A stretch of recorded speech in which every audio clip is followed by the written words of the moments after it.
we want to do is unwrap the bouquet. Okay? So, tied with a string. Let's just untie that, get that off of there. And there is probably a piece of tape. That one came undone, but there was a piece of tape there. And then you're going to find that your bouquet is wrapped in a piece of cellophane that makes a little water pouch. And that's the water that keeps your flowers hydrated. Again, this will either be tied with a string or taped. If it's taped, all you need to do, slide a pair of scissors up under the tape.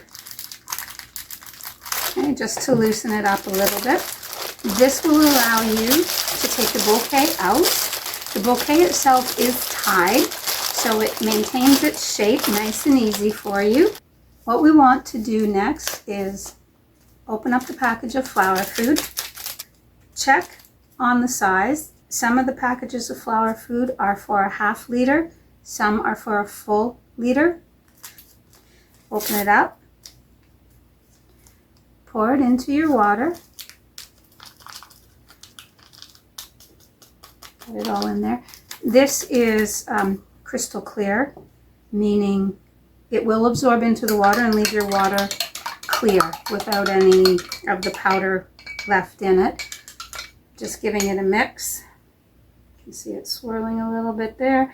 This little bit of powder on the bottom will absorb into the water and you won't see it anymore.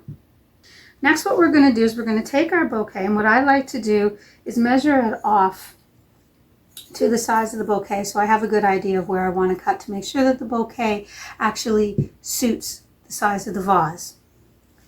The other thing that we want to do in cutting it is we want to clear any of the stems that have been sitting in water for a day or two, because these tend to not scab over, but they grow a bit of a film across them. A little bit of bacteria will start to grow, which in turn will clog up the capillaries that allow the water and the nutrients to go up. So cutting it is a twofold action. One, we want it to fit the vase. Two, we want to allow the water and the nutrients to be taken up. So again, measure. I want to take off a couple of inches off of this bouquet to make sure that it sits nicely into this vase. I usually end up cutting twice because the first one is a little bit conservative and the second one just gets me closer on track. Let's see how we did on this one. This one might be right the first time. It is, yay! So there we go. We've given a nice fresh cut to it. This can start taking up water again. It was taking up water the whole time because it is in a water source, but clearing off those stems allows fresh uptake. Next thing you want to do is just fluff it a little bit so that it looks like it was actually made for the vase. Loosen it up a little bit. I leave the string on it because it does hold it together into an arranged design style. The good thing about these vases is that they've got a choke on them, which keeps the flowers from sprawling out too far. If you are using a cylinder vase, which is just straight up and down, still leave the string on because that'll hold your flowers in place, or cut it maybe even shorter so they sit at the top of that. But this one is all ready to go. You can fluff it if you like a little bit, rearrange it if you don't like how I did it. But now this is all ready for you to enjoy. What you want to do is monitor your water. Once it starts going down, fill it a little bit with some fresh water. And after about maybe 2 days, 3 days max, what you want to do, take that out, dump your water because you'll find it's starting to get a little bit murky. Fresh water in there. If you've received 2 packages of this, use the second package or the other half if it was more than what you needed the first time. And prep the water again.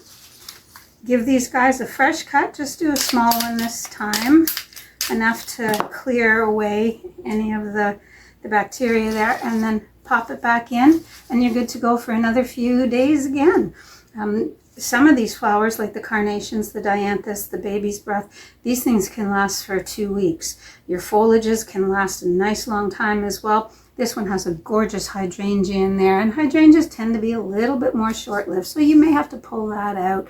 The ranunculus as well, a little bit more short-lived, but take out or cut away anything that you feel is, you know, not the freshest or the perkiest. And this way you can keep enjoying your bouquet for as long as possible, getting the maximum bang for your buck. And then when it's all done, go get another one. Thanks for watching, and also thank you for buying one of our beautiful bouquets. Really appreciate your support. Have a great day.